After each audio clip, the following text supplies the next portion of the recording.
யார் நீங்கள்? மகாராஜா, நாங்க பக்தர்கள். என்ன வேண்டும் உங்களுக்கு? பிச்சை வேண்டும். பிச்சையா? அந்த கேவலமான செயலை நாங்கள் அனுமதிப்பதே கிடையாது.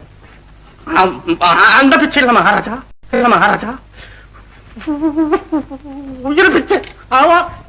உயிர் பிச்சையா? ஏன்? கற்பழித்தீர்களா? தாயகத்துக்கு துரோகம் செய்தீர்களா? காப்பாற்றியவர்களை காட்டிக் கொடுத்தீர்களா?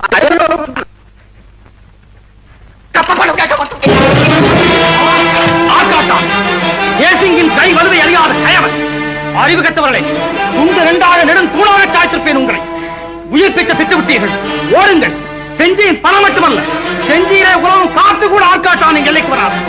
கோழைகளை கப்பம் என்ற பேச்செடுத்தால் ஆர்க்காட்டிலே ரத்த ஆறு காட்டுவான் தேசிங் என்று உங்கள் டவாப்படம் சொல்லுங்கள். போர்க்களத்தை சரியான பாடம் கற்பிப்பான் செஞ்சியின் மன்னன் என்று உங்கள் மூலம் சொல்லுங்கள்.